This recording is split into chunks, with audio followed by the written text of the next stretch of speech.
Hello, welcome to Sophie & Co. I'm Sophie Shevardnadze. The digital currency Bitcoin, once a toy for computer nerds, is now soaring in price, triggering a new gold rush. Is it just another bubble or the glimpse of the radically new financial future?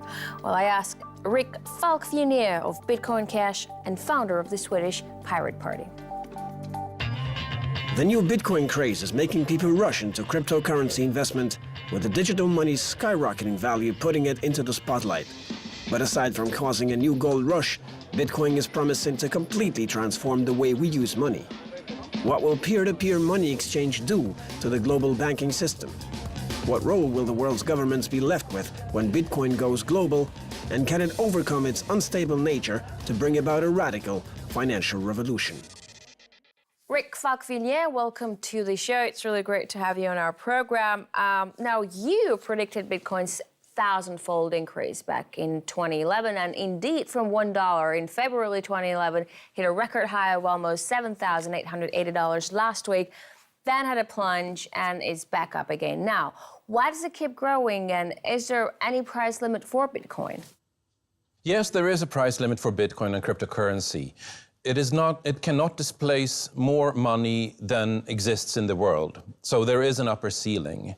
But that upper ceiling, if you're just regarding Bitcoin as a commodity on the market, which I think it is, like any currency, can easily go to 1 million or more per Bitcoin. Now, it's important to remember that Bitcoin might not be the final cryptocurrency. Cryptocurrency will displace the central bank money.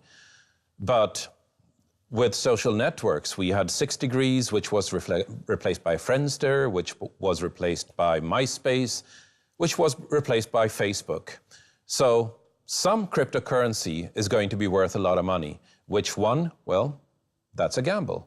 So we're having this Bitcoin split, right? Without going into too much detail, we have 2 different versions of Bitcoin as of now. You're the man behind the Bitcoin Cash. This is a new version of Bitcoin that was created according to your organization in response to years of mismanagement of the Bitcoin legacy network. Is Bitcoin's decentralized nature its Achilles heel? Is it going to keep splintering because there will always be someone in the community who will be unhappy about the way it functions? A key aspect of Bitcoin is that it's permissionless. You don't need to ask anybody's permission to do anything.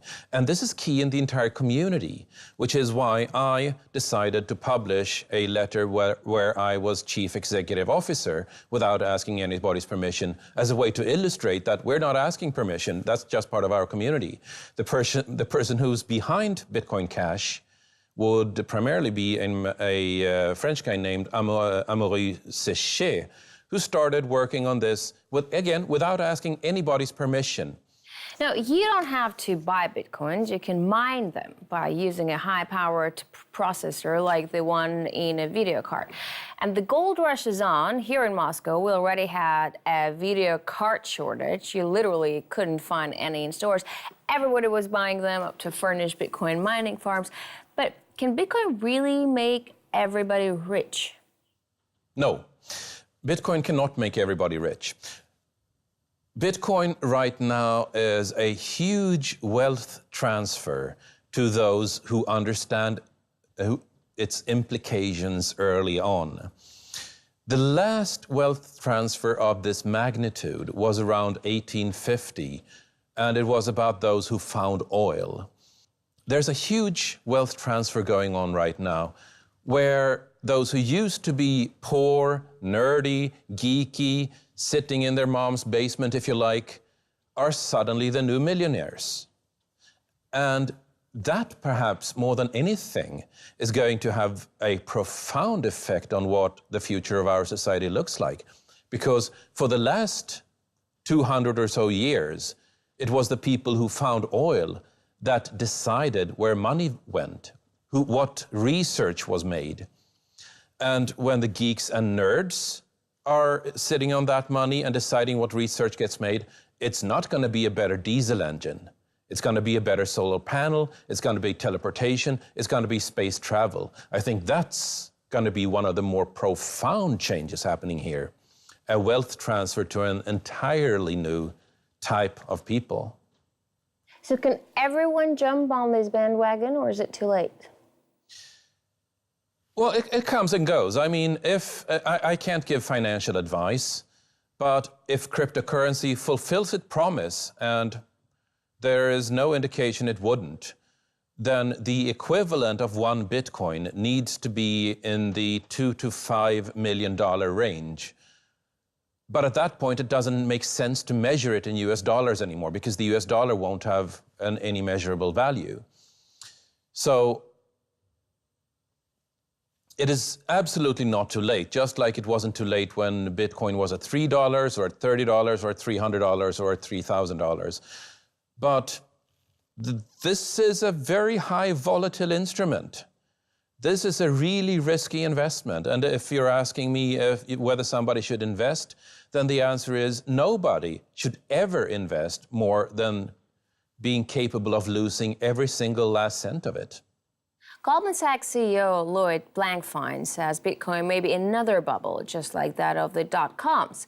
And JP Morgan's Chase CEO Jamie Dimon compares cryptocurrency to the Dutch 17th century tulip mania. Don't these men have a point? I mean, a bubble forms when there's public ignorance, and with Bitcoin, most people have a vague idea of what it is and how it works. I think you absolutely have a point that most people don't really understand what Bitcoin is. It is peer-to-peer electronic money. That means I have a phone here. I can use that phone to transfer money to a nearby phone or to a phone on the other side of the planet. The transfer is instant, it is practically free. Nobody gets to decide whether I can make that transaction or not, including financial authorities.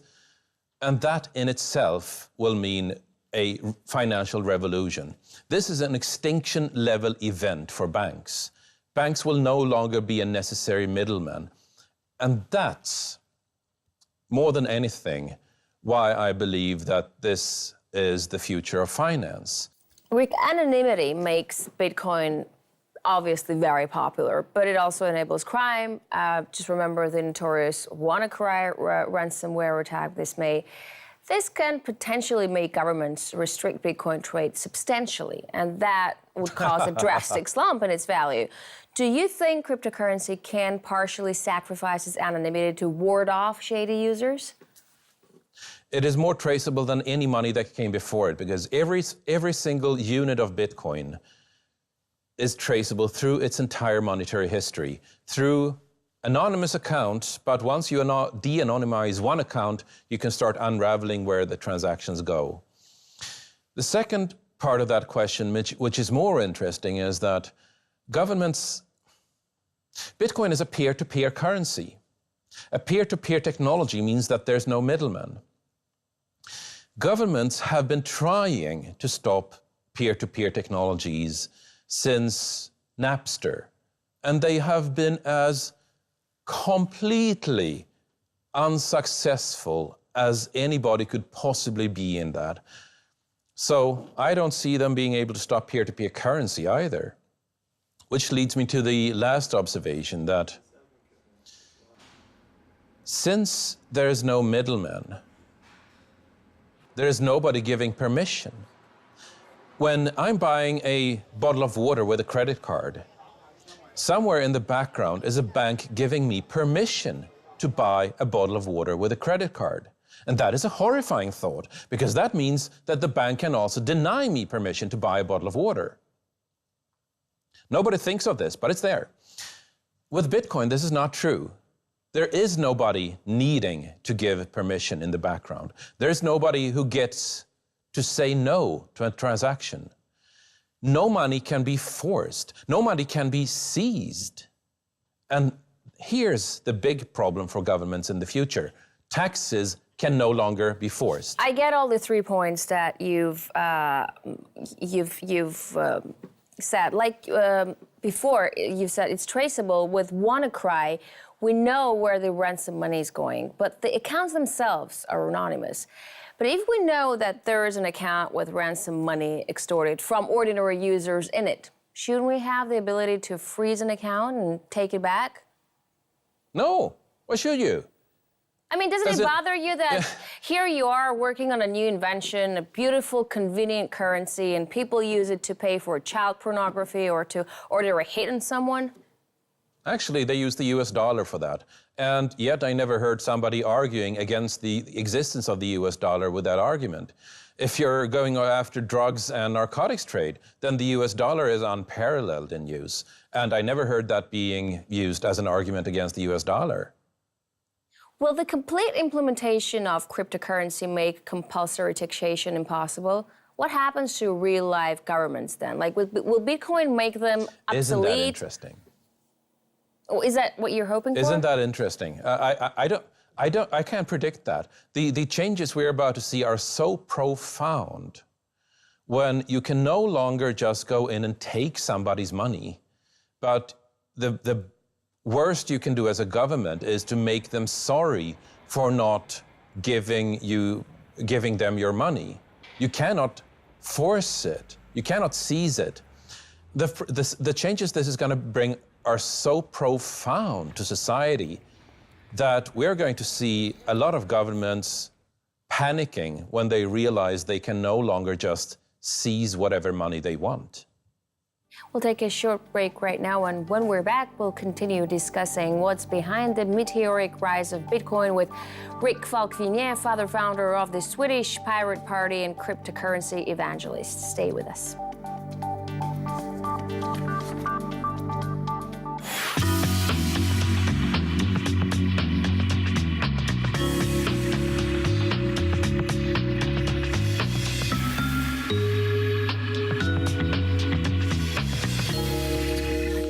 And we're back with Rick Falkvinge, founder of the Swedish Pirate Party and cryptocurrency evangelist, discussing the future of Bitcoin. Welcome back, Rick. Now, do you think the government can come up with its own version of a blockchain currency, make it traceable, registered, and ensure nobody ever evades taxes or fines or hides their profit? I know banks are trying to. Citigroup, for instance, is definitely doing it right now. There are governments trying, there are banks trying. There was this sort of mantra or cliche last year and the year before last that it's not about Bitcoin, it's about the underlying innovation of Bitcoin called the blockchain, which is a solution to a really hard problem. As in essentially, how do you make sure that a lot of people are agreeing on everybody's account balances? Because there's obviously an interest in somebody saying that, no, I have more money, and everybody else needs to not agree with that. Governments and banks don't really think in this way. Banks think that they can start a blockchain technology and then issue more money down the road. Governments think that they can start a blockchain currency and issue more money down the road. But the whole point of a blockchain technology is that you are trusting in the mathematics and not in the issuer. In this way, a blockchain currency versus a central bank currency is a lot like open source software versus proprietary software like Apple Mac OS or Microsoft Windows. It took 30 years, but in the end, pretty much every single computer web server is running an open operating system. In the same way, I predict that we'll go from proprietary money to open money and permissionless money like Bitcoin.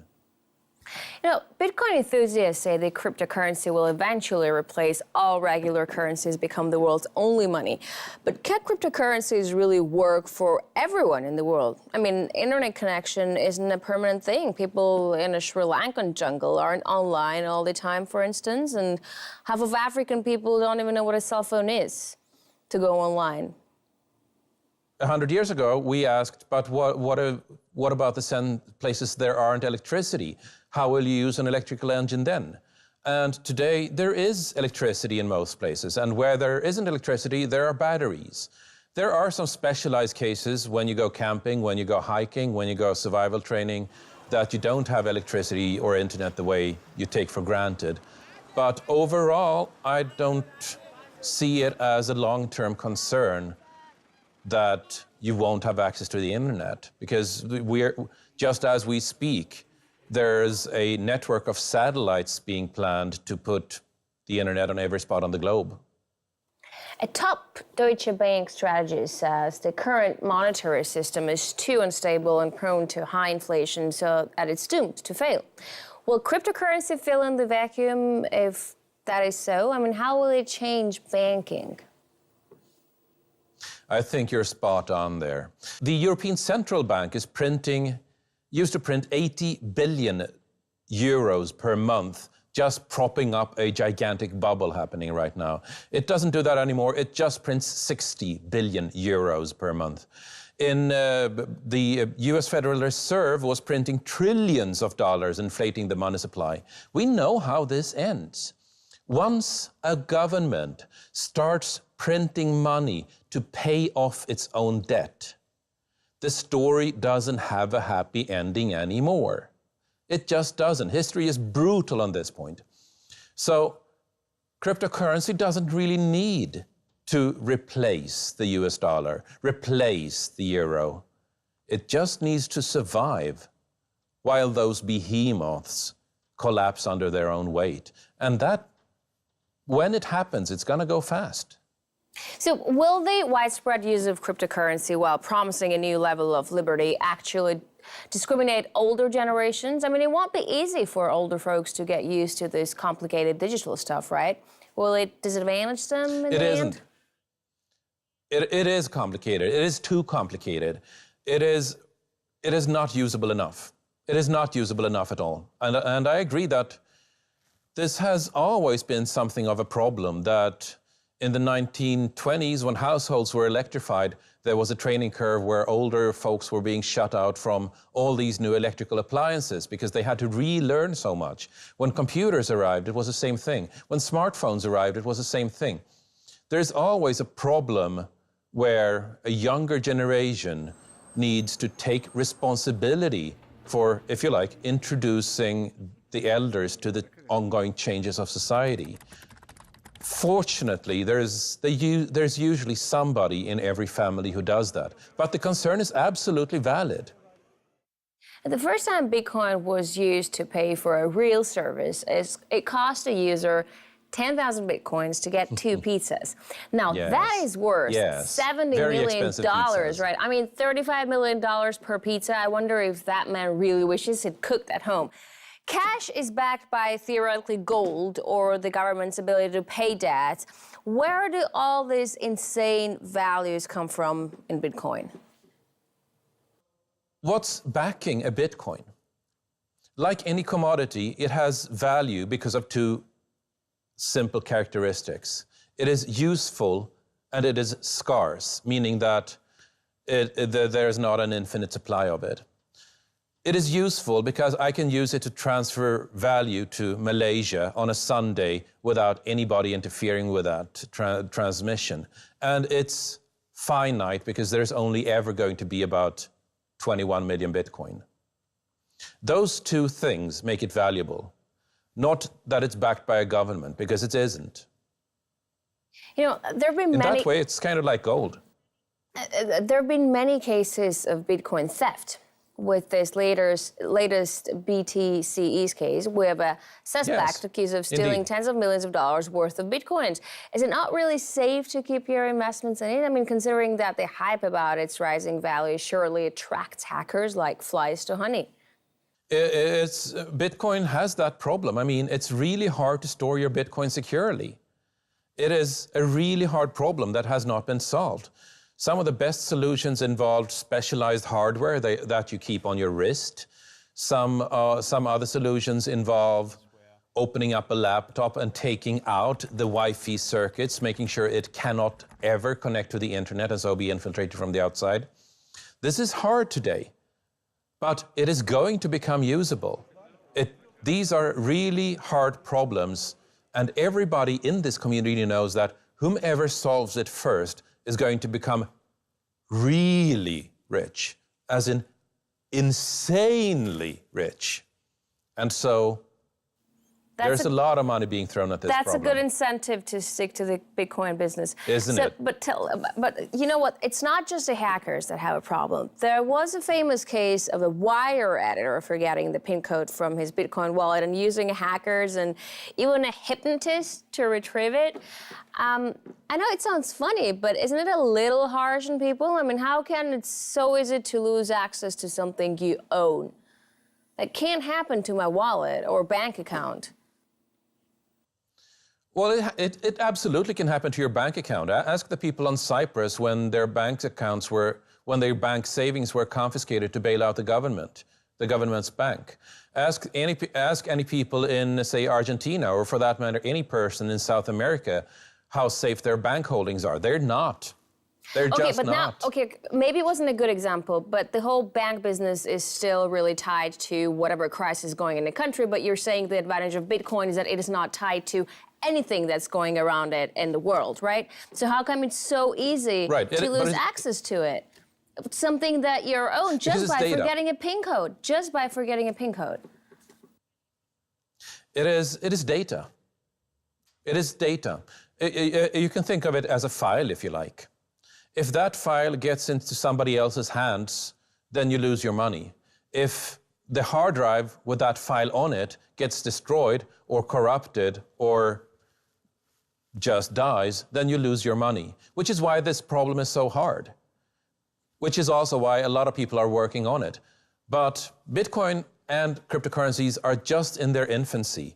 This problem is going to get solved, just like every single technical problem before it that had so much promise but hadn't yet hit usability. We were there with streaming video for 10 years before YouTube hit in 2006. We were there with blogging for 10 years before WordPress and Typepad hit. We were there for about 10 years with file sharing before Napster hit in 1999. These things take about 10 years before somebody hits the right usability key. And remember, this is a technology that was devised in 2009.